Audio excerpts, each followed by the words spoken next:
Good afternoon, everyone, and thanks for joining us today for the breast cancer Q&A. Today's topic is breast cancer recurrence. It's a little different than the ones we've done in the past. Of course, you'll have myself and Sharon Merritt, who is patient advocate, who you see on camera. But we'll also be joined today by Linnea Chap. She's a medical oncologist who's involved in Sharon's care, and she'll also be participating in today's webinar.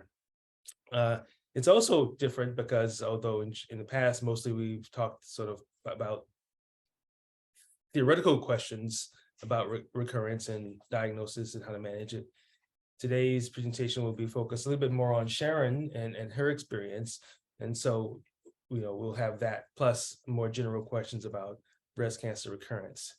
Now, in order to set the tone and to at least kind of level set so that we all kind of started in the same area, same level of understanding, I want to at least provide some introductory slides to talk about breast cancer recurrence and in the context of why we're meeting today. So here are a few definitions that I think is important for us to understand. Recurrence means development of a secondary tumor. So obviously the primary tumor is a cancer that's diagnosed, the one that perhaps brings you to the doctor's office in the first place. And a recurrence is a secondary tumor that is associated with or arises from that. When we say a local recurrence, we're generally talking about a cancer that has recurred in the same organ as the original cancer. So someone who has breast cancer in the left breast who develops a second cancer in the left breast would have a local recurrence in the left breast. Regional metastasis is a recurrence that happens in the nearby lymph nodes. We say regional because we're referring to the lymph nodes in the region of the original cancer. So the underarm lymph nodes on the left side would be the regional nodes for the breast, and a positive lymph node on the left side would be a regional metastasis for the left breast. So it's metastasis to the nearby lymph nodes, and the metastasis usually gets there by traveling through the lymphatic vessels in order to get to the lymph nodes. The third type of metastasis or type of recurrence that we should talk about, and we'll probably focus on most of this presentation, is a distant recurrence. It's when the cancer that originates in the breast travels predominantly through the bloodstream to a different part of the body, to a different organ. So it's a metastasis that leaves the breast and goes to the lung, or goes to the liver, or goes to the bone. Those metastases, or the cancers that arise in those distant organs, are called distant metastasis. Now, an important concept, because it's going to come up again and again, is that the metastases that I've just described, the ones in the lymph nodes and the ones that are in a distant part of the body, are usually always already present at that site by the time that the patient comes in for a diagnosis. The assumption is when she comes in for a diagnosis, she's going to move quickly to get treatment and the cancer will be removed. So the cancer won't actually remain longer and have opportunities to spread. But in the years that the cancer took to develop, up to the point at which it was diagnosed, there are opportunities for those tumor cells to move away from the breast to other parts of the body. And so whether the patient has lumpectomy or cryoablation or mastectomy, the tumor cells that have left the breast already, those that are out of the bag, are out of the bag. They have to be dealt with separately, but it doesn't really matter what you do to the breast at that point. It doesn't change what happens outside. It doesn't change the fact that there are tumor cells outside of the breast. And I just had one other point that's important to note on this particular point is that in patients with breast cancer, ordinarily, there are a large number of cancer cells that are released into the bloodstream daily once the cancer becomes an invasive cancer. It is a feature of cancer that the cells move away relatively early in the life cycle of an invasive cancer. Fortunately, only a small percentage of those cells have the equipment and ability to survive that journey and to set up home in a distant place. So fortunately, most people don't develop distant recurrences because that's a very inefficient process, the kind of process of spread. But the purpose of adjuvant therapy, whether we're talking about adjuvant radiotherapy or more importantly, anti-estrogen therapy or chemotherapy or anti-HER2 therapy, is that we're trying to get to those tumor cells that might have set up home in a different place and kill them before they have a chance to grow. That's the main goal why adjuvant therapy is important. So there is a question about breast cancer stages. I felt I need to at least level set regarding this as well. Stage 0 breast cancer in this example is basically a cancer that arises in the milk duct and generally does not form a mass. There are exceptions, but generally it's not mass forming. Stage 1, it's usually a small mass under 2 centimeters. Stage 2, it's a mass over 2 centimeters and often involves lymph nodes. Stage 3 is a larger mass with more lymph node involvement. And stage 4 is a tumor in the breast, but also a tumor in the distant part of the body. And in the image that you see to the right, there's sort of a representation of a lung. So a tumor that has metastasized to the lung would establish that scenario, that patient as stage 4. Now, it's a privilege to have the opportunity to present to you. I don't want to play the audio on that, but so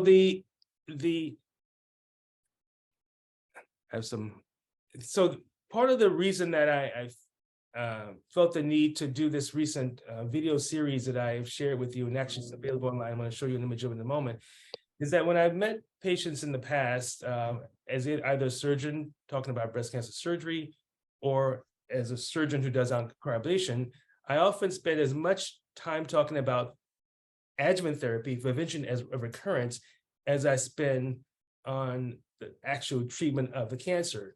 And that's because often people are focused on the cancer that they know about, but what can get you long term is the cancers you don't know about, and the importance of adjuvant therapy to control those cancers. So in this video series, which some of you have already seen as a printed document, I'm trying to at least focus on the importance of those other considerations, because they're often minimized, but they're really, really very important long term. And so if you go to my website, which is cryoablation.com, and you choose breast cancer, breast cryoablation guideline, you will find there's a place where you can download the draft publication. It's a draft, I'll update it.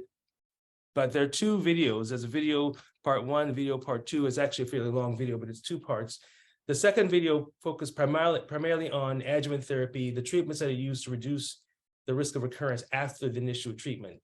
And so we're going to be talking a lot about that today, but there'll be, offline, you'll be able to view this presentation that we're doing today, but also view what I've recorded about recurrences and controlling recurrences in the past. So the last thing I want to share is kind of a video representation of what a local recurrence is and a distant recurrence is. Now, many of you don't know, I'm a gardener, and so I spend a lot of my time when I'm trying to find some distraction from cancer in the garden. And one of the thorns in the side of many gardeners is this plant here. It's the dandelion. You recognize? But it's a healthy plant. It's a healthy plant, but it's not always a healthy plant if you're a gardener, because you can eat it, but it also can get out of hand. Oh, definitely. And so in thinking about a dandelion, I thought that it was actually pretty symbolic of kind of how we approach cancer. So the image to the left is basically a dandelion that if I wanted to remove, with surgery, I would cut out the plant, I cut out the roots, and then presumably I would achieve clear margins by cutting this out just like that. And so when you think of local recurrence, what we aim to do is cut out the tumor based upon what we can see by imaging, and then that'll get us clear margins, and then we go on to other potential treatments. However, some cancers have really deep roots, and the roots of a dandelion kind of represent DCIS. It's the part of the cancer you don't see. What you end up seeing is the invasive cancer, the flower that grows from the roots, but it starts off in the roots that you can't see, which is like DCIS. And sometimes when we do a lumpectomy, we leave behind the roots, and the roots become the source of recurrence. It's the actual recurrence of the original dandelion, but it was a part that we left behind. Now, with pathology, we hope that the pathologist will tell us, well, actually, you cut off the root, there's a little bit that's left, so we can go back and do more surgery to remove the roots. But we don't always recognize that the roots remaining. And even more importantly, we don't always recognize that there's actually a second cancer nearby or a third cancer that's nearby that's just too small to see.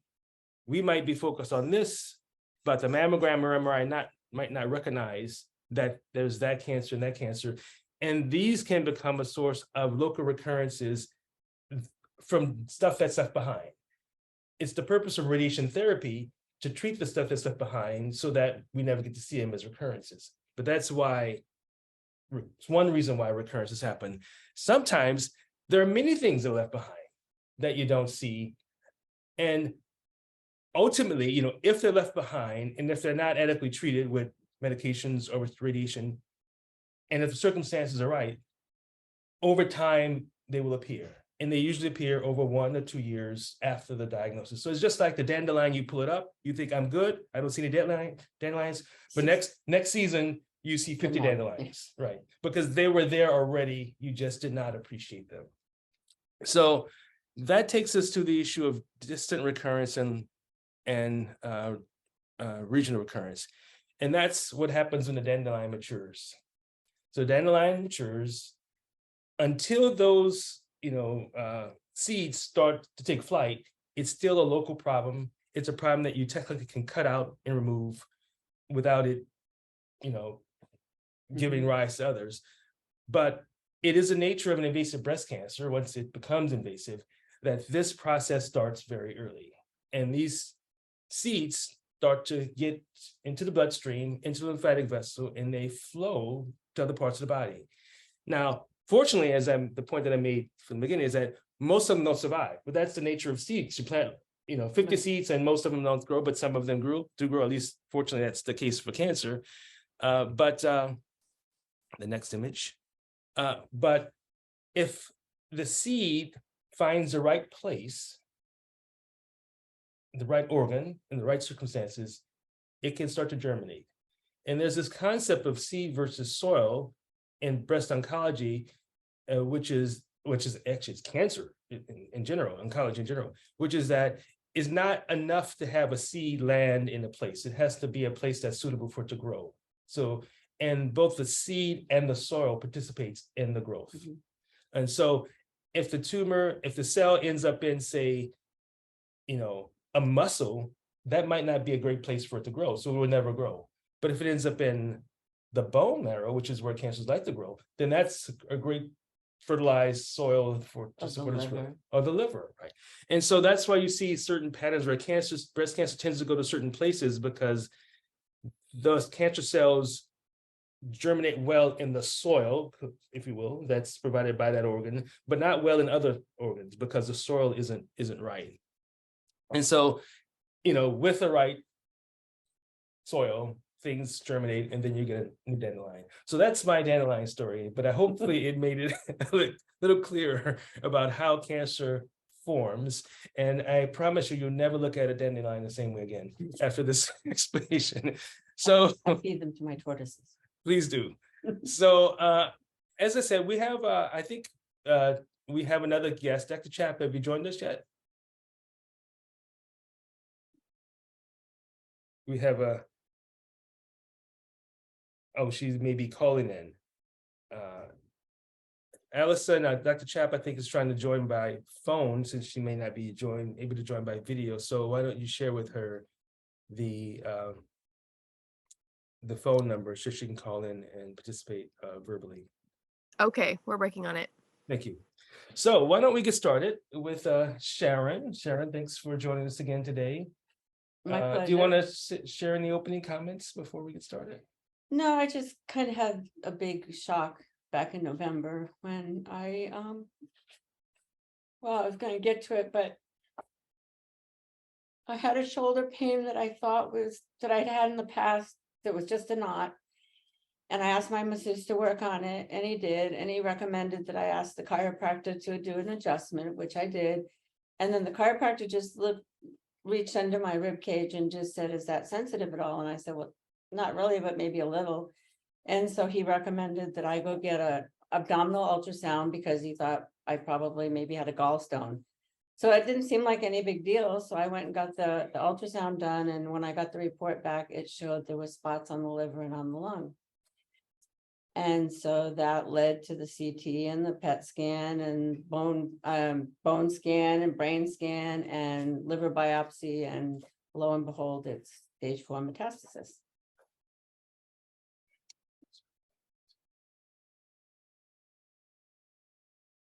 Well, obviously, it takes a lot of courage to go through that and now be willing to talk about it in public and communicate with others and still be a leader and an advocate through all this. So, Well, it's all the ladies that hold me together, and hopefully my example can help others. thank you. And I think I'll be, in the long run, I'll probably be fine. I have a good dog. That is a mission. I'm hearing someone, is Dr. Chat with us yet? Yes, I hear her. And that's Maybe her, she's getting her ready. number there. We'll introduce No, I her. can hear- Are you there, Linnea? Okay. Yep, I'm here. We're hearing echoes. I think I'm just going to. I think I'm hearing 5 of you at the same time. Yeah. There's a lot of feedback. If you can perhaps make some adjustments. I'll just make a quick introduction of her then. Linnea Chap is a medical oncologist who practices in Los Angeles at the Beverly Hills Cancer Center. I've known Linnea for maybe 10, 15 years. Time flies. I'm not sure how long, but I got to know her best when we both worked on as members of a speakers bureau to teach doctors about newer treatments for HER2 positive breast cancers. And we both traveled around the country just kind of when Perjeta became available and when it became kind of a game changer for breast treatment of HER2 positive breast cancer. And so we both spent a lot of time talking to primarily surgeons to let surgeons know that if you have a patient with HER2 positive breast cancer, these are the things that you should consider. This is how you should sequence treatment. These are the things you do before you go to surgery. And as a result, I think we've kind of changed how a lot of people approach HER2 positive breast cancer today. So we got to know each other through that experience and have maintained relationships and share many patients apart from that. Sharon, are you, I'm sorry, Linnea, are you connected and clear now? I think I'm okay. That seems better. Do you want to add any more Okay. to your introduction? No, I think you did a good job. I apologize so much for the technical difficulties. So I'm so sorry, and thanks everybody for joining in. I look forward to, an educational discussion today. Thank you. Thank you, Dennis. Well, Sharon has the first question for you, so why don't we get started? What is stage 4 breast cancer? Well, essentially, stage 4 breast cancer, and I'm not sure if Dr. Holmes went through this, is Just very essentially anything that we would call a solid tumor that has spread beyond the organ where it started. So with breast cancer, stage 0, 1, 2, 3 is all confined to the breast or the lymph nodes that are in that area. Stage 4, it has spread beyond the breast. So to other organs, most commonly the bones, followed by the lungs, and then the liver.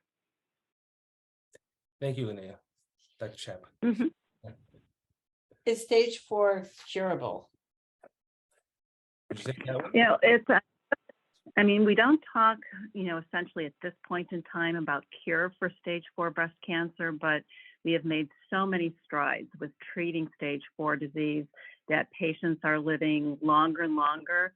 Boy, when I first started doing this, we might talk to patients about, average survival being, 6 to 12 months. And now we're going well beyond 3 years in the majority of patients, and we're getting closer to cure. And then there are the occasional patients who really have beaten all the books. One of my first patients was one of the first patients who actually had Herceptin in the metastatic setting for stage 4 disease. So this was essentially about 25 years ago, and I can remember it well. I was just about to go on to maternity leave, and she relapsed with hormone receptor negative and HER2 positive breast cancer to the liver. We actually talked about doing a bone marrow transplant, and she was very bright and said, no, thank you. And I said, Amy, you have this HER2 protein that's being overproduced by the tumor. And she was one of the first patients to be enrolled in the very large first trial to look at whether or not Herceptin would alter the outcome of patients with HER2 positive disease. And suffice it to say, it's 25 plus years later, and she has no evidence of recurrence. We're both superstitious, so we never use the word cure, but I think she is. So she's doing absolutely great. And, what a pleasure to see her, and that she's seen her children grow and her grandchildren grow. So we really, with so many of these targeted therapies we're using now, have really altered the natural biology of breast cancer. Is she still on the Herceptin? Oh, yeah. It took me forever to even convince her to go to every 3 weeks versus a weekly therapy. She had the same portacath for over 20 years, which was unbelievable, but there's no way I could convince her to stop it, and I haven't tried. Right, and I would just add that, cure is always the goal, but, many conditions that we have, which we live, our full lives, are conditions that are managed, diabetes, hypertension, rheumatoid arthritis, whatever. They're things that are managed, long-term with medication, with lifestyle changes, with a lot of things that are done. So, ultimately we all die of something, but the idea is to have, a long, productive lifespan, and with the right drugs for the right cancer diagnosis, often I think that'll be increasingly achieved. So that's, the example that we hear. Herceptin has really been a game changer, because this, as we talked about before, was a really tragic diagnosis. These patients tend to die early with lots of recurrences early, but with Herceptin and now with Perjeta and with other agents, the lives are being extended and because the cancer treatments are so much more effective. Okay. And Dennis, I truly couldn't agree more. The antibodies, both Herceptin and Perjeta, have made such a huge impact on this subset of patients, which is roughly about 20% of patients with breast cancer. There was a point in time where you looked at the pathology report, and if you saw the HER2 was positive, there was an internal groan. And now I find myself, flipping through a pathology report and actually being, happy, if that's the right word, when I see the HER2 being positive. Yes. I know that I have such a good targeted therapy to provide for that patient. Recently I saw a woman who was just about 1 year out from having her baby, and she has what's called de novo metastatic breast cancer, meaning that right at the same time her breast cancer was diagnosed, she already had spread to other areas, including the liver. And I found myself looking through the pathology report and seeing the hormone receptors were both negative, and literally praying that she'd be HER2 positive when I got to the 3rd page. And she is. She's had, I think, 3 rounds of chemotherapy with Herceptin and Perjeta, and is in a complete response. That's awesome. So huge change. Yes. Yeah. Thank you. Sharon, your next question. Yeah, they wanted to know if I'd had radiation after the cryo. No, I did not. And I'm not on hormone blockers because I'm not hormone positive. So let me just make a couple of comments, just to link it to the example of the dandelion, which I will get rid of, and just get back to this opening image here. The idea behind, radiation recognizes the fact that imaging is imperfect. We do mammogram, ultrasound, MRI to try to assess the extent of the cancer. We do surgery. We get the pathologist to look at the specimen. They tell us the margins are negative, and we have, a high level of confidence based upon what we can assess that we've gotten everything that's detectable. But the truth of the matter is that there's nothing that's there's no imaging study or technique that's perfect for finding every seed that hasn't germinated yet, like in the example that I gave you. So because of the imperfectness of that process, the imperfections of that process, we utilize radiation as a way to kind of take care of, to some degree, the things that we don't see. Radiation isn't perfect either, because no treatment is 100% successful, but we know from the body of literature and the history of radiation that when you give it after lumpectomy, you reduce the risk of recurrence by about 70%, that it's actually getting something, even in people with clear margins, that is still having an effect. And so that's why, it's often recommended for most people. It's not needed for everyone, but for most people. And the more complicated the cancer diagnosis is, the higher the stage, the greater the chances are there are unrecognized things that would benefit from radiation. Okay, I'm gonna close the slide. I was suggested that I close it, and I'm gonna stop my share and back to Sharon and me alone Okay. with Another, Linnea by voice. another question was, how did I discover the cancer was back and it had spread, and did I have symptoms? And I think I already covered that when I talked about how I found out about it a little So, while ago. so you did have a liver sensation, right? I had something, hardly at all, like indigestion or something, not really much of anything. In fact, when he asked me if I could feel anything, it was like, I'm not even sure I feel anything.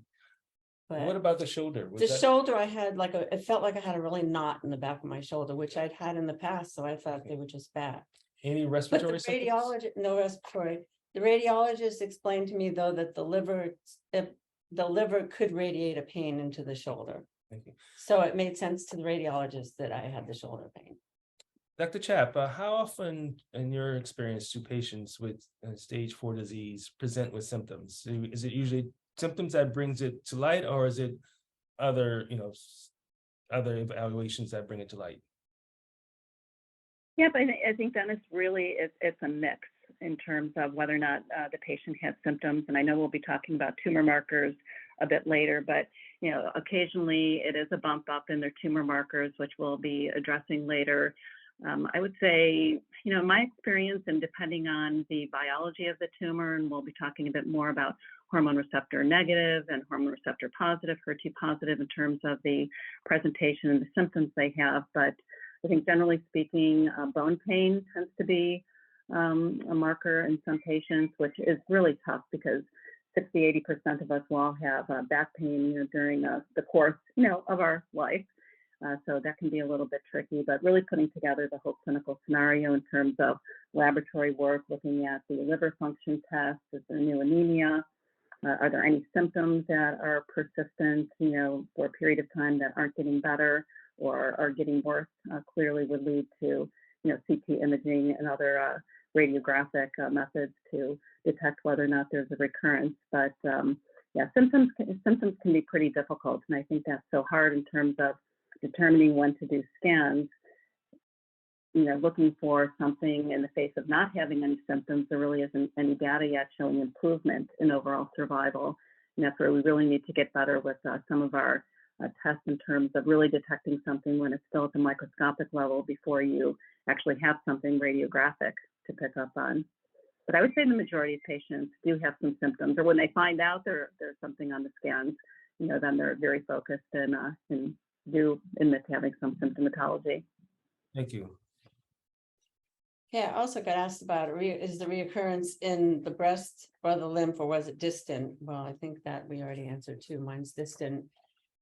It's all the way to the liver and the lungs. Right, but often, when recurrences happen, they happen in multiple places at the same time. So they can happen in the breast, they can happen in the lymph node, and they can happen in distant. And often it's one or the other that brings it to light. Either there's a local recurrence in the breast that leads to scans, and then you recognize, well, actually it's local and distant, or it's a distant recurrence that leads to symptom, and you recognize that it's in the local and maybe the regional area.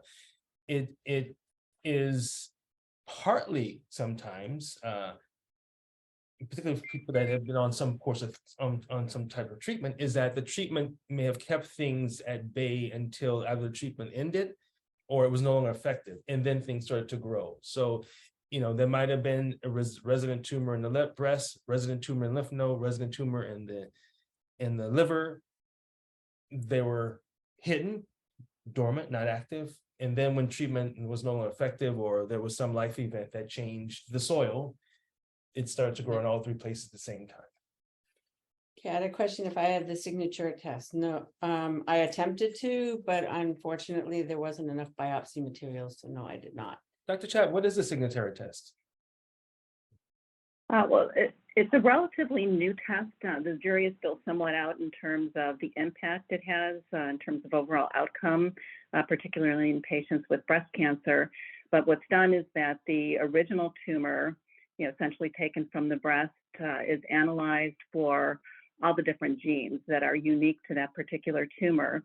And then a blood sample is done looking for the same, say, mutations or genetic alterations in the tumor, and the blood is looked for what's called circulating tumor DNA to look for, cells that are actually circulating from the original tumor within the bloodstream.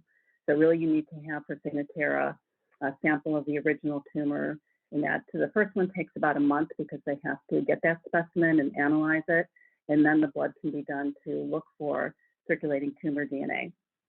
How do you use it?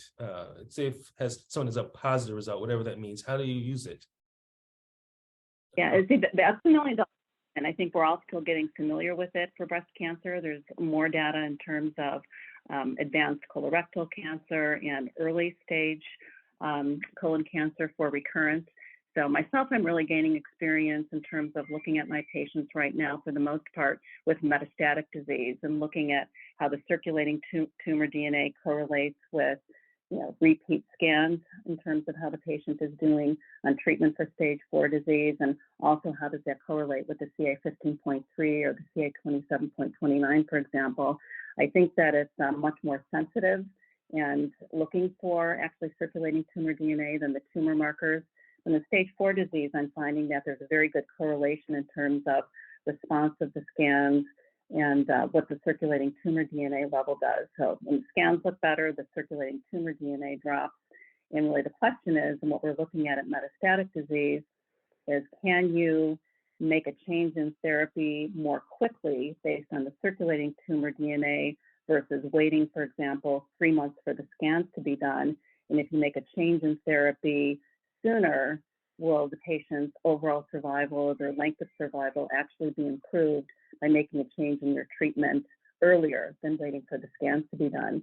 So that's pretty exciting. Within the last year, there was a study from Europe where they looked at making a change in hormonal therapy based on the circulating tumor DNA earlier.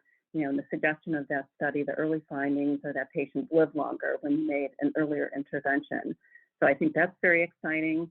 What will happen in early stage breast cancer, studies are still being done. Again, looking at if we intervene and make a change earlier based on circulating tumor DNA, even if the scans don't look worse, can we alter the outcome for patients? So very exciting. It is very exciting. It's still a kind of a new frontier, but I think it's gonna change how breast cancer treatment is managed in the future when you can see these seeds when they start to germinate. Yeah, before they full blown. And before they develop further. And yes. Okay, what course of action am I planning to become NED? I think Dr. Chap knows that better because she's the one that's telling me what to do. Linnea? Oh yeah, well, I mean, Yes, I'm very Sharon is willing to have you share. Yeah, what your plan for me is.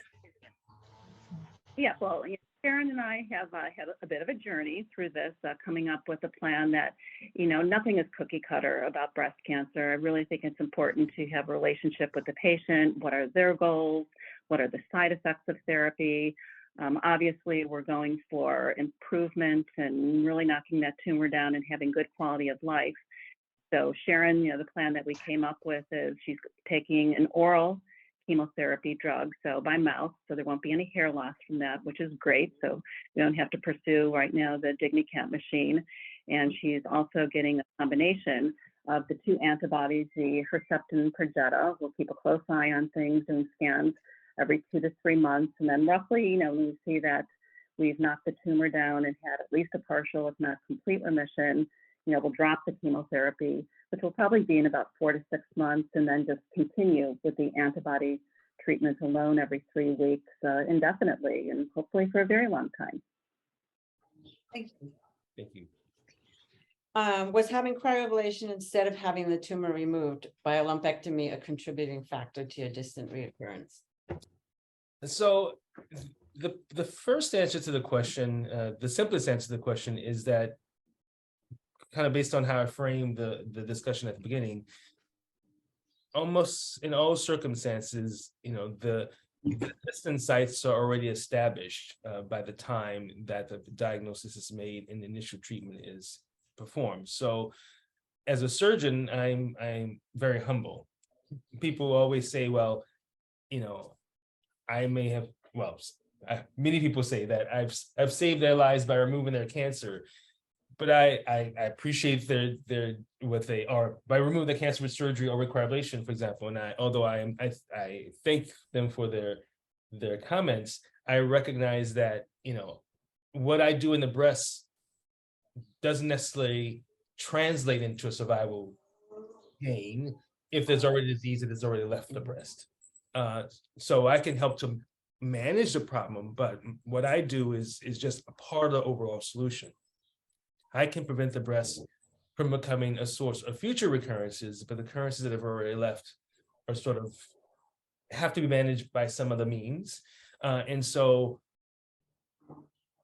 whether you had opted to have cryoablation or a lumpectomy or mastectomy, would not likely have changed what had already left, the circumstances that, and so what we have the opportunity to do now that we sort of recognize how cancer cells can move away really early is to be attentive to or intentional about doing things to prevent distant recurrences. And, you know, for people with early stage disease, whether there's a much smaller risk of spread, you know, surgery is more curative because that might in fact be the only thing. It might be the dandelion before it has bloomed and given rise to seeds, using that example. But once, you know, the seeds have already been dispersed by the bloodstream, you have to, you know, your survival depends upon how well that problem is managed. In surgery, whether it's surgery with mastectomy, surgery, lumpectomy, or cryoablation, they're all secondary. Would a year of Herceptin rather than 6 months made a difference? Dr. Chap? Yeah, I mean, we've looked at that issue in very large clinical trials. So for example, in Europe, there was the HERA trial that looked at 2 years versus 1 year of Herceptin. And that's in the metastatic setting, which didn't make any difference. And in the early stage breast cancer setting, like Sharon, there was a large study looking at 12 months versus 6 months. And there was a benefit of the 12 months over 6 months, but arguably it was relatively nominal. It was in the range of perhaps 2 to 3 months before there was a breast cancer recurrence. So although the FDA approved and the NCCN guidelines and Cancer Society guidelines are for 1 year, arguably it's relatively nominal over 6 months, but the standard of care right now would be considered 12 months. Right now, Linnea, there's an assumption that was made, and I think we should at least, just for clarity, discuss it. The trials that you described are based upon people that had previously received anti-HER2 therapy combined with chemotherapy, correct? Yes. So in the trial looking at 6 months versus 12 months, all of the patients had, at least 6 cycles of chemotherapy in combination with Herceptin. After the chemotherapy was discontinued, then the Herceptin was continued every 3 weeks for either 6 to 12 months. Do you have any insights on the use of the antibodies alone without chemotherapy and the outcome of that situation, of that approach? And Dennis, we had talked about this with in the past, as you mentioned at the beginning when we spoke together about the neoadjuvant trials, which is, looking at the incorporation, chemotherapy with the antibodies in patients prior to their surgery. And in those trials, they did look at the Herceptin and Perjeta alone. Although there were responses of the tumor within the breast, it was much lower when you only use the antibodies versus the addition of chemotherapy. The likelihood of getting a complete pathologic response, which means you go to surgery, the tumor's completely gone, was much lower when only the antibodies were used versus the incorporation of chemotherapy. So really within the HER2 targeted area, we know from what's called preclinical studies, so meaning in the labs, and then what really panned out in patients is that there's this what we refer to as synergy. So when you incorporate chemotherapy with the antibodies, it's not like 2 + 1 = 3, it's 2 + 1 = 5. So they're really doing the combination, and again, a synergy where they help each other out. Thank you. In my conversations with patients, especially patients that come to me with with an interest in cryoablation. You know, 20% of them have HER2 positive disease, just statistically, and so we often are in having conversations about trying to get the patient to consider therapy. I'm speaking just generically, and the best data for HER2 positive breast cancer, especially for those over 2 centimeters or no positive, is to do pre-operative or pre-cryoablation systemic therapy using anti-HER2 therapy and chemotherapy. I can't always get them to, most times I can't get them to do that. So sometimes, it comes down to saying, okay, if you're not going to do both, at least try to do one. And often people are willing to do Herceptin if they don't have to do the chemotherapy.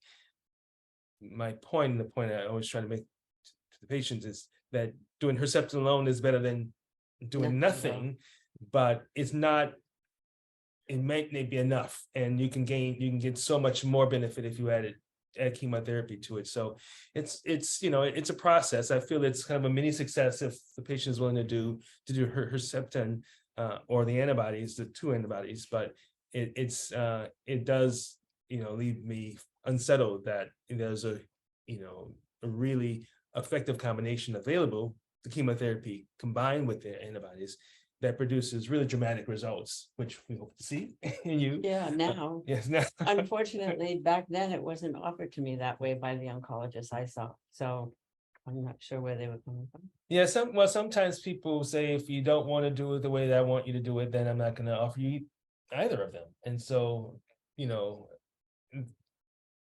that's, that often leaves the patient, at a loss. Well, the for a first provider. oncologist I saw never even brought up anything besides the Herceptin, Hmm. but that's all behind us, so it doesn't matter anymore anyways. Thank you. But going forward, people, you're hearing this now, and so, hopefully people will be open to considering more than just Herceptin or a longer course of Herceptin, or both antibodies, and can engage your oncologist to talk about this more comprehensively.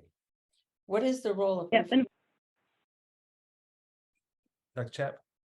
oh, sorry. No, I was just going to say, and Dennis, I absolutely agree. Definitely getting Herceptin plus minus Perjeta I would definitely offer a patient that over not doing anything. There definitely are responses to one antibody or both antibodies alone. It's just, as you said, additive by putting on the chemotherapy, what the benefit is. Thank you. What is the role of inflammation in breast cancer reoccurrence? Are you okay with that one, Dr. Chap? I'll let you do it, Dennis. And I'll chirp in. Okay. I think it's I mean, there's not really a specific, like, a therapeutic way to respond to the question, but it is understood that that inflammation is a stimulant for cancer recurrence. It's a stimulant for cancer occurrence, the first cancer, and it's also understood to be a stimulant for recurrence. There are various studies that have been done in the past looking at using anti-inflammatory medications as a way of reducing the risk. And there is some data, like for colorectal cancer, that anti-inflammatory medications reduce the risk. It's not so well defined for breast cancer, how the use of anti-inflammatory medications can reduce risk. But we know that infection that causes systemic inflammation can stimulate cancer recurrence, and other things that stimulate inflammation can cause or stimulate recurrence. So I think it's not like there's a specific thing you can do, but in responding to the question, there is a linkage. So I think I have to just leave it at that. Well, I think we might answer this, but would receiving Herceptin Perjeta prior to the cryoablation have made a difference in preventing the distant reoccurrence? Dr. Chap? Well, I mean, I think statistically, and if you look at the trials, in a perfect world, the optimal treatment, I think for patients, as Dennis mentioned, more than 2 centimeters at the time of diagnosis, lymph node positive disease, the standard of care really would be to give chemotherapy in combination with both antibodies. And the reason we do that is several-fold.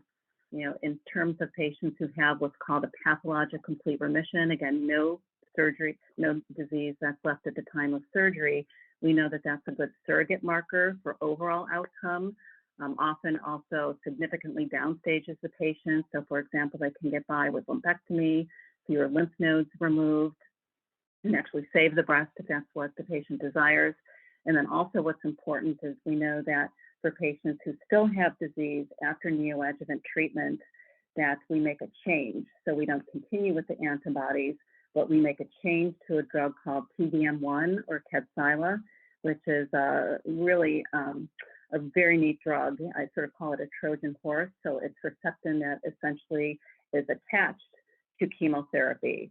So in the trial for those patients that had residual disease, leftover disease, found at the time of surgery, they're switched to what's called this antibody drug conjugate, and that significantly impacts the patient's overall survival. So there's a lot that can be achieved really in terms of prognosis and what the treatment should be by doing neoadjuvant therapy. Right, and so in the presentation, the video presentation that I discussed at the beginning, I actually spend quite a number of minutes talking about this.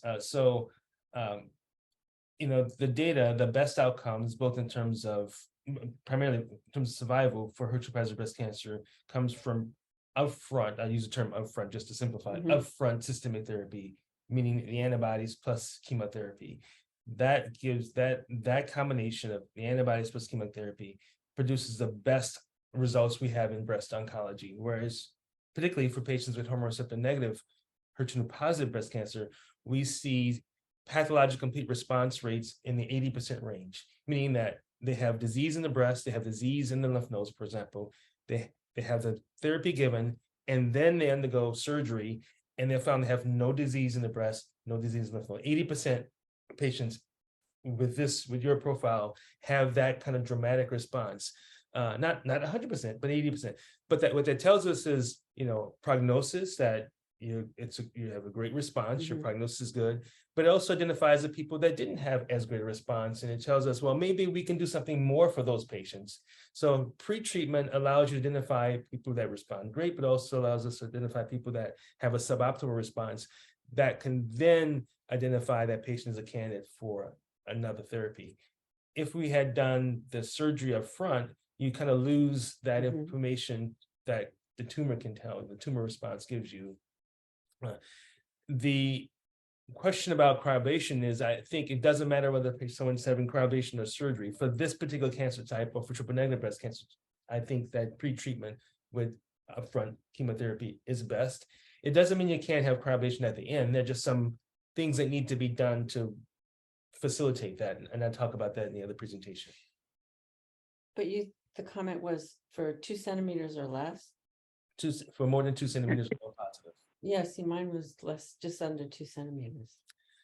I think that was an issue. That's technically correct, if you don't mind if I elaborate. No, I don't think. So the nuance here is that I think we might not have understood the full extent of it. Certainly, Possibly. Initially you didn't understand the first, and then when you came for cryoablation, You found a second. I found tumor. the second tumor, and likely they were connected. We just didn't see the connections. They weren't likely two separate things. So, if I was to sort of give you the benefit of the doubt, I would say it was all one thing, and I treat you as if it's all one thing, because that would have said, yes, you would qualify for neoadjuvant chemotherapy or up for chemotherapy. That's kind of the bias I would have given to it. The unfortunate thing, I think, at the time for me was that I also had Paget's, and I was so miserable with the Paget's. I just wanted it done.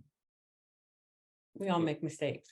Well, I mean, that's true in every aspect of all our lives. We learn and we live, and hopefully we live. It was my choice.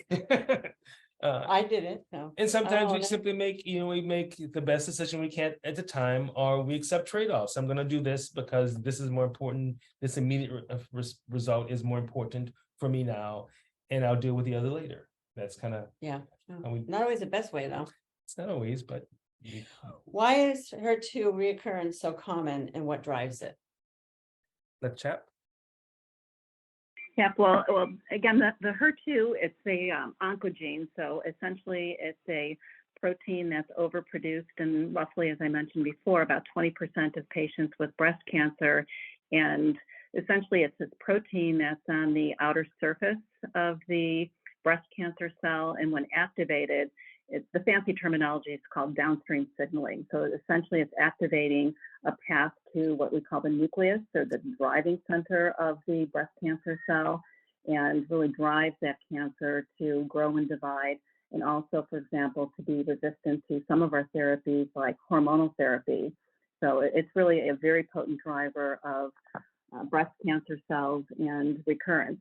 So we know from data that was described by Dennis Flayman, more than 3 decades ago now at least, that patients who had HER2 positive disease had a significantly higher chance of recurrence, which really led to the development of Herceptin to intervene and ultimately, change the biology and outcome of a large number of patients with HER2 positive disease. Thank you. For patients with distant reoccurrence, which organs most often are affected? I'll answer that. As we've talked about before, for breast cancer specifically, the most common organs that are affected are bone, lung, liver, lymph nodes, and brain.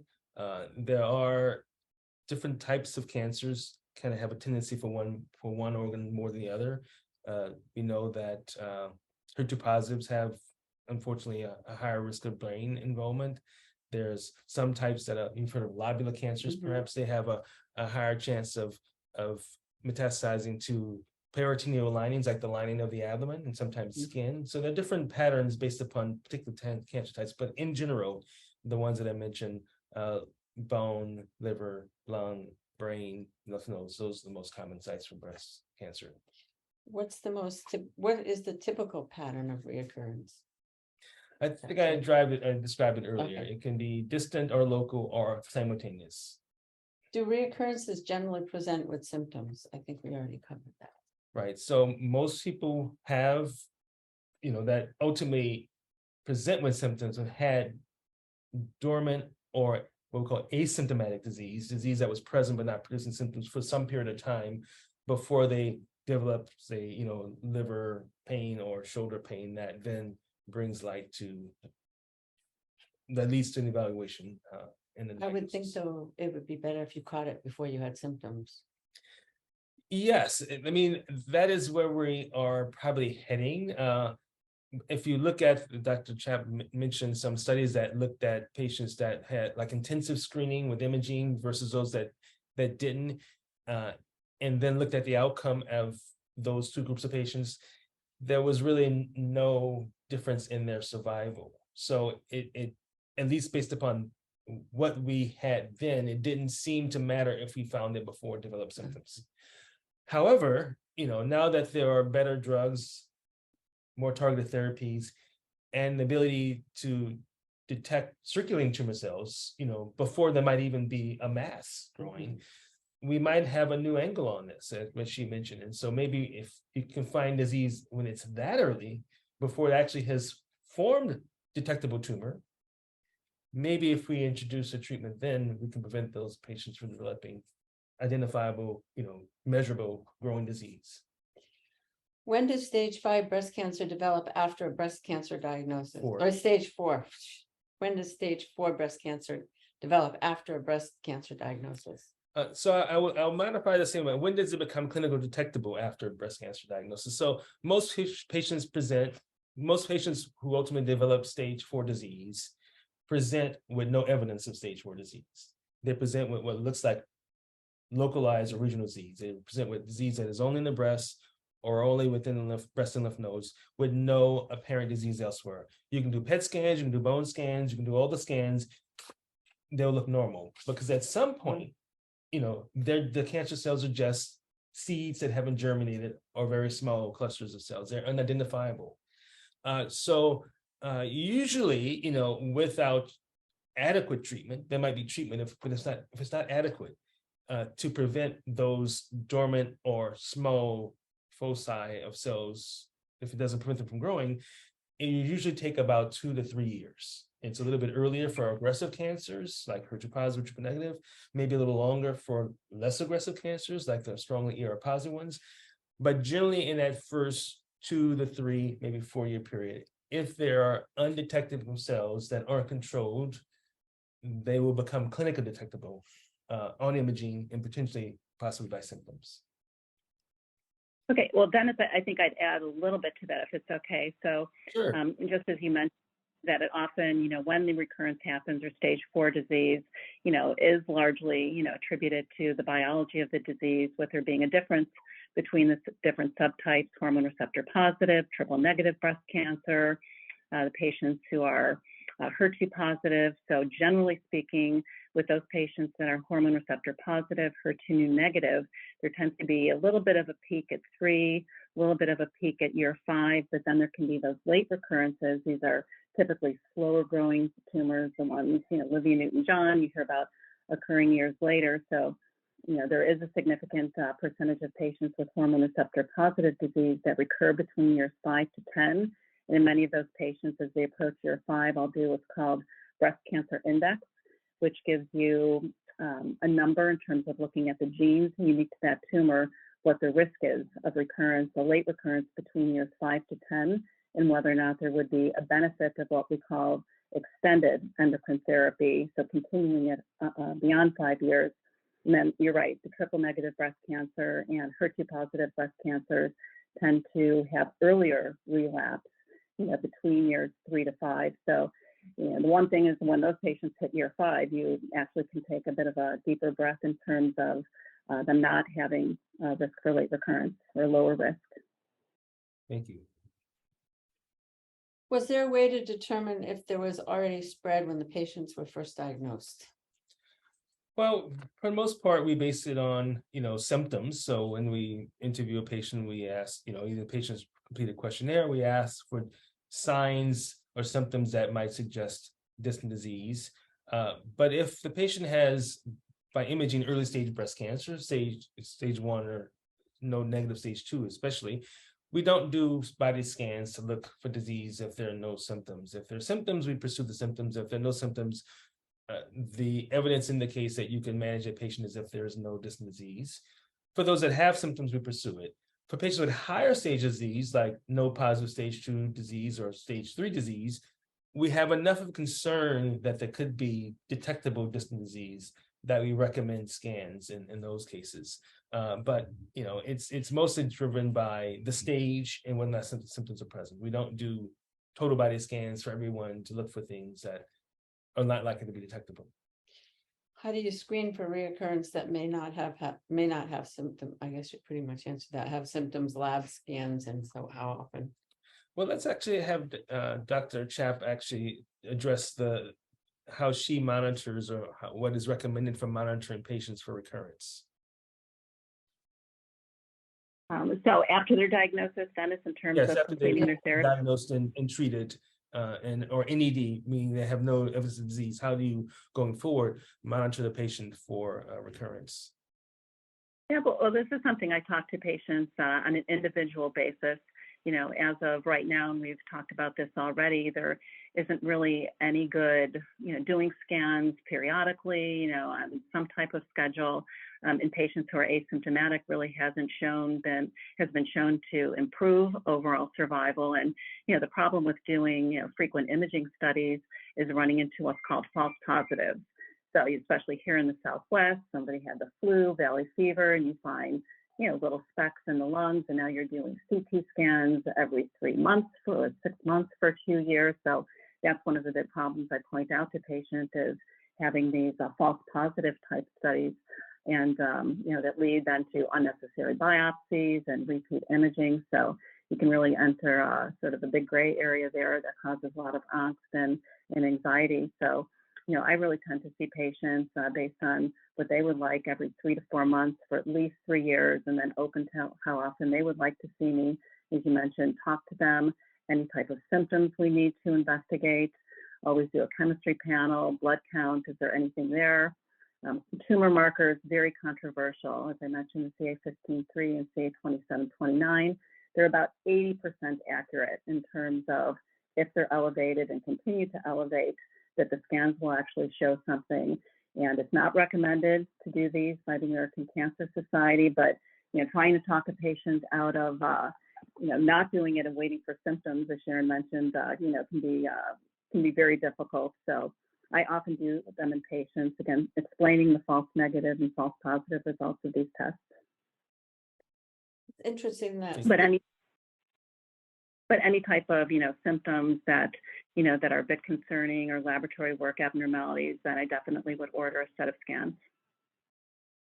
Thank you. My cancer tumor markers have almost always been normal. So they basically for me meant nothing. Because even now, stage 4, they're in line with normal. What are your thoughts about that, Chap? Yeah, well, about, again, the accuracy is about 80%. So 20% of patients who have stage 4 disease are going to have normal tumor markers. And it's probably is somewhat similar also to circulating tumor DNA. Some of the tumors don't shed, enough protein into the circulation or the blood to actually detect it. Thank you. I fall in 20%. Does a distance metastasis usually have the same characteristic as the original cancer? Next Chap. Not necessarily. So what we know now is at least about 18% of the sites of metastases have a different biologic profile than the original primary. So for example, a patient might originally have had hormone receptor positive disease, they developed stage 4 disease, and years ago we would just assume that it was still hormone sensitive metastatic disease and treat that patient with hormonal or anti-estrogen therapy and really be barking up the wrong tree, because that can change. So as many as 15% of hormone sensitive patients, the metastatic sites can be hormone receptor negative. So really it's the standard of care now with stage 4 disease. If there's a biopsy that's accessible or safe to get to do a biopsy and to repeat those markers, to look again at the hormone receptors, the HER2 status, and now we would always do what's called next generation sequencing, where a very large panel is done looking at whether or not the tumor has what we call actionable mutations, meaning a mutation that we actually have targeted therapy to incorporate. So a big change from when I was first in practice a few years ago, not really. So that was the importance of why I had to have a FISH test done after my liver biopsy. Yes. Do all breast cancers have the same pattern of reoccurrence? I mentioned earlier that there's some differences based upon the cancer type, ductal versus ovular, and say HER2 positive versus negative. What's the likelihood in reoccurrence for early stage node negative disease and CNS in particular? Any comments regarding that? Yeah, I mean, that's a big area. Again, the tumor biology is so different across the different subtypes that we're getting better and better at identifying. So it really depends on the original stage of the cancer, lymph node negative, lymph node positive, the biologic profile, the extent of lymph node involvement. And in early stage disease, we're getting a lot better in terms of having what we call different genomic assays or genetic profiling of the tumor to assess what, if any, benefit there would be of incorporating chemotherapy, for example, in addition to anti-estrogen therapy, and getting a better sense when somebody is first diagnosed, really what is their long-term chance for having a recurrence and how aggressive do we need to be or not to be in patients. A long time ago, we overtreated so many patients with chemotherapy, for example, automatically because they had lymph node involvement or they were young, less than the age of 50. All of those patients got chemotherapy. And now we know, especially in the United States, we were overtreating with chemotherapy.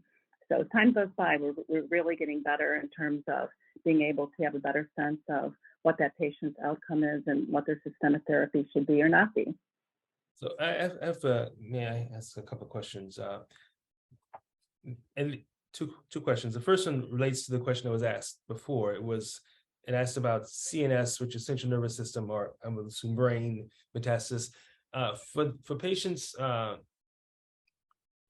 given the risk of brain metastasis for certain types of cancers, do you recommend brain MRI for any particular subset of patients as part of their staging workup? Oh, yeah, yep, absolutely. Thanks, Dennis. So in patients when they're first diagnosed, if they have lymph node positive disease, or tumors greater than 2 centimeters, particularly if they're triple negative breast cancer or HER2 positive, I would do MRI imaging of the brain because those two subtypes do have a higher predilection of having CNS metastatic disease. And then also those subtypes, when they develop stage 4 disease, I always do an MRI in those patients as well. Thank you. And the second question was the concept of genomic testing. Does everyone require chemotherapy if they have breast cancer? Oh, absolutely not. You know, the Oncotype DX that we have, that's a 21 gene assay that I'll do in patients who are postmenopausal with up to 3 lymph nodes involved if they have hormone receptor positive disease, also premenopausal patients, hormone receptor positive that are lymph node negative. A very good tool to assess essentially what would be the benefit of adding on chemotherapy to 5 years of endocrine therapy. So, you know, a great test. Another one is mammoprint. That's a little more black and white in terms of the benefit of chemotherapy. Is the patient at high risk? Is the patient at low risk, less than 10%? To really help sit down and talk to the patient about early stage breast cancer and how much treatment is needed. So great many assays. with estrogen receptor positive disease can be treated with anti-estrogen therapy alone without chemotherapy, because with genomic testing, you can identify those patients that truly don't get any benefit from adding chemotherapy and can be adequately managed with anti-estrogen therapy alone. Your next question. How long does it take for cancer to become detectable after circulating tumor cells or cancer markers become elevated? Dr. Chap. Yeah, okay, I knew that was coming. Yeah, so again, this is an area still of investigation where clinical trials are being done, where patients, once they complete their systemic therapy, you know, looking at, you know, screening every 3 months, monthly circulating tumor DNA. So really we need to know what the outcome is of those trials. There was one in triple negative following circulating tumor DNA after completing neoadjuvant therapy, and a bit disheartening, but that's just one early trial. But yep, so we need follow up with that. Thank you. Okay, what do you do? Yeah, but oh, sorry. No, go ahead, Sharon. Okay, what do you do if circulating tumor cells or cancer markers are elevated? And what do you do if the tumor cells or cancer markers are elevated, but no metastasis or reoccurrence is detectable? Oh, yeah, I see that's where the jury is out. And I went through the one trial in metastatic disease where they made a change in the anti-estrogen therapy in the face of the scans not being done. And there was what we call detecting something or making a change earlier was about a 2 to 3 month difference in terms of the patient actually progressing in the stage 4 setting. So that's always the $1 million question, is if the scans are all clear and the circulating tumor DNA goes up, what do you intervene? Are you going to put that patient on chemotherapy in the setting of not having metastatic disease? So you really have to look to see if that early intervention makes a difference with long-term outcome. There was another test that has largely fallen by the wayside called circulating tumor cells. So actually looking for the cell itself, but not the DNA that's shed or that breaks off of the cancer cell. And in that particular study, looking at circulating tumor cells for stage 4 disease, it didn't make a difference by, you know, starting chemotherapy earlier. But hopefully the circulating tumor DNA will be more sensitive. So it's an area of ongoing research, so we have to stay tuned. Yeah. Unfortunately, for the outcome of those trials. What is the role of breast imaging in preventing reoccurrence, and what is the role of radiation in recurrence? Right. So imaging doesn't sort of, well, let me restate that. The role of breast imaging in preventing recurrence is to utilize breast imaging to identify other sites of disease so that they can be addressed at the time of the original treatment. So identifying either, you know, aspects of the known cancer that might suggest it's larger than it appears on one study. MRI often is helpful in understanding the extent of disease better. You want to look by whether it's mammography, ultrasound, or MRI for areas of multifocal disease, other spots of disease in the same breast. So imaging before treatment is initiated is given, you know, to try to have the best sense of the extent so that you can remove it if you're going to do surgery, or cryoabate it if you're going to do cryobation. Now, that's kind of at the outset, before you start treatment. Now, once a patient has been treated, there's a role for imaging to look for recurrence, but after a diagnosis has been made, imaging doesn't prevent you from having a recurrence. It just makes it easier to find the recurrence earlier so that it can be treated effectively. So we do follow up imaging after someone has been diagnosed with breast cancer to find, evidence of residual cancer that we can treat before it progresses to invasive cancer and becomes another source of spread.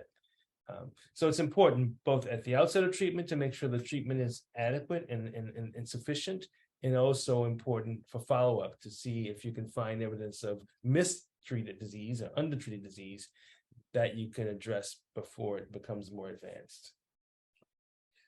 Does surgery increase the risk of distant reoccurrence?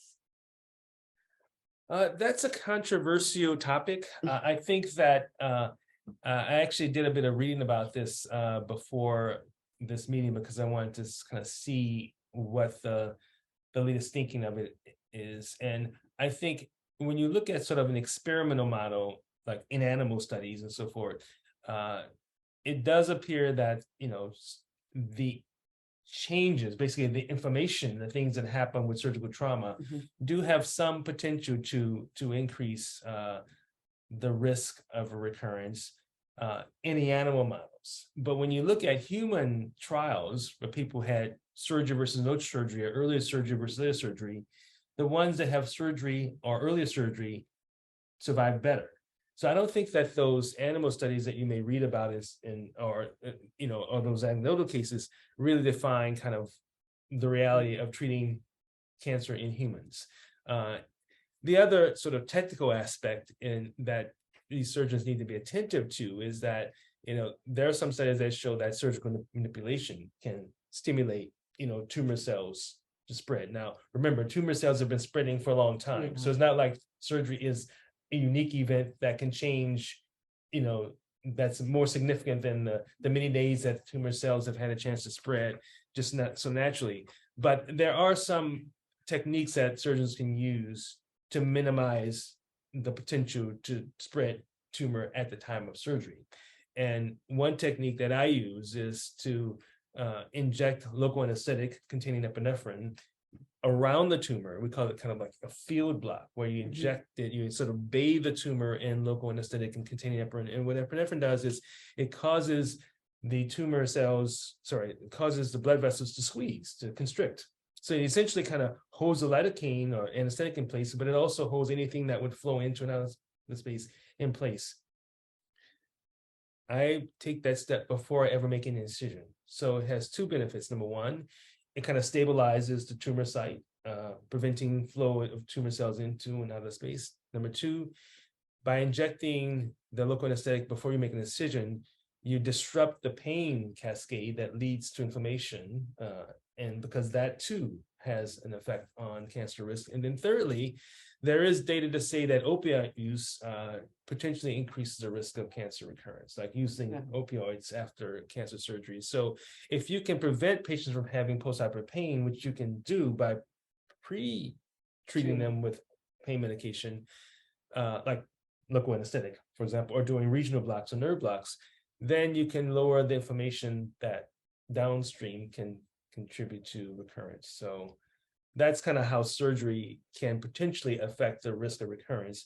In the context of cryoablation is obviously involves less surgical manipulation, but with cryoablation, we use a similar approach. We use the local anesthetic solution that bathes the tumor, and then we freeze it. So the tumor and the cells are frozen before the local anesthetic wears off. And so I think, at least theoretically, we're able to minimize with cryoablation the surgical manipulation pain because there's no incision, there's less postoperative pain, so there's less narcotic use. What standard cancer markers are used to screen for breast cancer reoccurrence, and how sensitive are they? I think she addressed the sensitivity question and the marker Right. question, so we should move to the next one. What's the role of circulating tumor cells? It's a popular topic.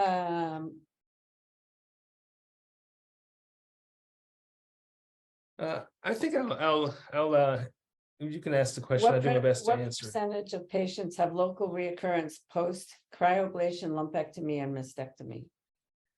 Right. So I'm going to make some assumptions. I'm going to say that we were talking about the same size tumor for all three. So what's the chance of having a local recurrence for after cryoablation for, say, a 2.5 centimeter tumor versus lumpectomy for a 2.5 tumor versus mastectomy for 2.5 centimeter tumor?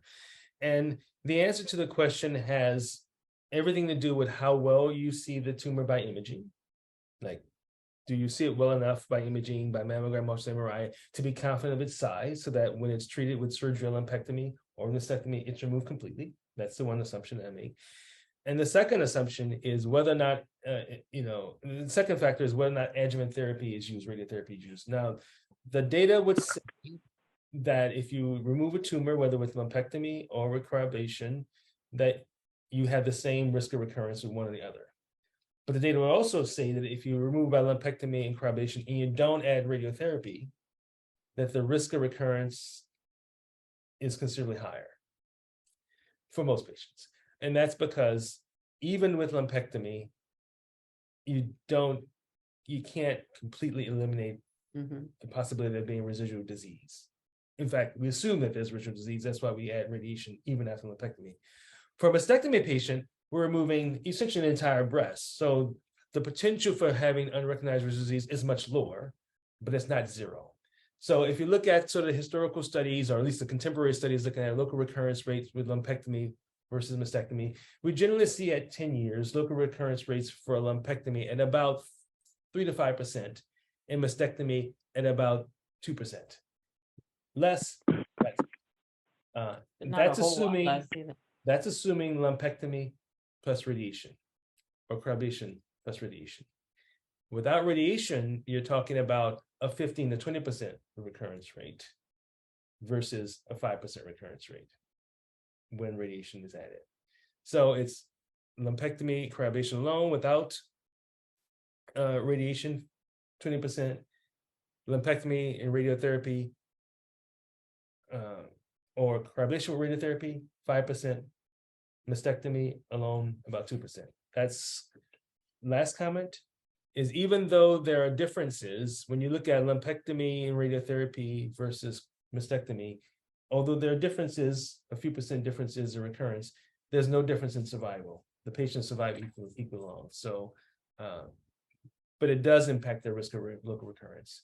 And you say, I agree that a 3 to 5% difference is not that much, 2% versus mastectomy versus lumpectomy, but a 5% versus 20% is a lot more. So I generally try to get patients, especially those with high risk disease, to utilize radiotherapy because, evidence tells us there are things we don't see and there are things that we can potentially control with radiotherapy. So that's why it has a role, because, we never can be assured that we treat everything, and we don't want those things to become a source of recurrence. What is the best recommendation for treating neuropathy and muscle pain from Taxol? Linnea Chap? Yeah, well, We have a few about 10 things minutes then. left. Thank you. Okay. Yeah, Sharon and I talked a bit about this. So Taxol is a great drug, especially given in combination with the antibodies for HER2-positive disease. But one of the side effects can be what's called peripheral neuropathy. So pain, numbness, tingling of, in particular, the hands and the feet. So what we have started doing, and what some of the patients are doing to be proactive, is to use, for example, gloves or booties that are cold that you can get on Amazon. Also, a study looked at using too tight gloves and booties on patients, which also was a benefit in terms of peripheral neuropathy. The best thing is to be preventative versus treatment. Most patients, the neuropathy does resolve after treatment with time. But for those patients that have a lot of discomfort, there are medications that can be used. For example, gabapentin, which is an old anti-seizure medicine, Cymbalta, which is an antidepressive, acupuncture can be of benefit for patients. So there are a multitude of things that can be used to help alleviate the symptoms. But being proactive is important, discussing things with physicians so that they don't keep treating beyond what's called a grade 2 neuropathy. So I always talk to patients, are you having trouble picking things up, not knowing where your feet are, and it should be stopped if it gets to that degree. Thank you. Is there an anti-cancer vaccine for HER2 or other types of breast cancer? Yep, I know we weren't able to get to all the chat questions, but there has been a HER2 vaccine trial, so we're waiting for the long-term outcome of that. Hopefully it will pan out, but we don't have the long-term results for that. So clearly it is in development. What is the role of chemosensitivity testing in choosing drug therapy? Yep, I think that the jury is still out there. I think that logically, one would ask, well, why can't we just put the tumor cells in, a dish and do the same thing we do, for example, with bladder infections, put the urine sample in, what drugs are it sensitive to, and that's the antibiotic we choose. But there's still so much to be gained with actual tumor cells. You're really putting them into an environment that's not the same environment as the body. So a lot of research is being done in that regard. And I think we're gaining some momentum to really help us be more selective in what chemotherapy drugs we use versus, okay, you have breast cancer, these are the most effective drugs statistically, that's what you're getting. Thank you. What about the abscopal effect? Does cryoablation prevent distant recurrence? So the abscopal effect, or abscopal response, is kind of a hot topic or an area of great interest in oncology in general, but especially in cryoablation. Many patients are drawn to cryoablation because of the hope of a abscopal effect. And so abscopal effect is defined as basically an immune-mediated effect where treatment of a cancer in one part of the body produces an immune response that causes regression of cancer cells in another part of the body or prevents those cells from growing as an immune-mediated response. The classic example is in an animal model is, growing a tumor in the mouse's breast, allowing it to spread to lungs, and then ablating the tumor in the breast and watching it go away in the lungs without any directed treatment at the lungs. That's an abscopal or distant effect. This is something that has been demonstrated quite a bit in animal studies, but it is not a phenomenon that's been seen very often in actual humans. So we know that cryoablation does induce an immune response. It just isn't clear. Certainly, there's very little human proof that that response is strong enough to cause regression or disappearance of cancer cells in other parts of the body. Well, it didn't work for me. It didn't work for you, and in fact, frankly, I've been doing cryoablation for cancers over now since 2009. So, 13 years, 14 years, I've not experienced a single case where I can definitively say that the lymph nodes cleared or the distant site cleared from ablation of the breast. Again, it doesn't mean that there's not an immune response. It just isn't enough to rely upon that as a substitute for drug therapy, for example, to control it. When I did a literature review for cases of abscopal effects reported in the literature, there was one publication that looked at 20 years of publications in the medical literature. It reviewed the medical literature for a 20-year period and found only 46 cases of abscopal effects related to anything. And in most cases, those abscopal effects were related to radiation treatment, meaning the breast was irradiated, and after radiation of the breast, the liver lesions disappeared or the lung lesions disappeared. It was radiation-mediated abscopal events. When I tried to find evidence of cryoablation-related abscopal events in humans, there was really only one publication that I could identify that described it. And it seemed to be a legitimate case, but it's only once. So it's kind of a rare event. So, although many patients come to me and communicate that they're considering cryoablation because of the abscopal response, I always try to make it clear that that's just sort of an experimental concept. It's something that's demonstrated in animal studies. We haven't really seen it as a consistent response, or actually even we see rarely as a response in humans. And so that shouldn't be the reason to do cryoablation. More importantly, it should not be a reason to skip anti-androgen therapy or skip chemotherapy, because that's really, kind of a missed opportunity. So it's an attractive concept, it's a research concept, but it's not a proven event in humans, in my opinion. What does a PET CT show, and what doesn't it show? And why would you still need a brain scan and a bone scan? You okay with that one? Dennis? Okay. Well, Yes, yeah. well, Yeah, so all of our imaging studies essentially can be complementary. So a PET scan is where what's called a radioisotope is injected, essentially attached to sugar. So it's drawn to areas that are growing rapidly. So inflammation, infection, and cancer. But some cancers, for example, infiltrating lobular, which has typically a much slower growth rate, you actually might even get a negative PET scan. So it really shows up at dark spots when the radiologist is looking at it. CT scans give you more defined pictures, an actual look at that organ in measurement for size. Sometimes we'll do a bone scan or what's called a sodium fluoride bone or PET scan that's more sensitive for looking at a certain type of lesion that can be in the bones, what's called osteoblastic lesions. So when a PET scan is done, it typically does not look at the brain. The brain is very what we call hypermetabolic. It's very active. So a brain MRI is much more sensitive in terms of looking at evidence of disease that's spread to the brain. thank you. There's a secondary part of this question which asks, how often do you, for a patient, say with stage 3 disease, who has kind of an advanced stage disease, do you utilize imaging and for ongoing monitoring of the patient? So stage 3, Dennis? Yes. Yeah, again, that's an area where really I would sit down and talk to the patient, that problem with having false positives. So, I really sit down and talk to each patient individually, the risk of false positives, false negatives. And I typically succumb to saying, if you understand the false positive, false negative, and you can rest easier at night for a period of time, then I'm open to doing that. I support my patients, but typically speaking, I would not offer it with normal laboratories and completely asymptomatic.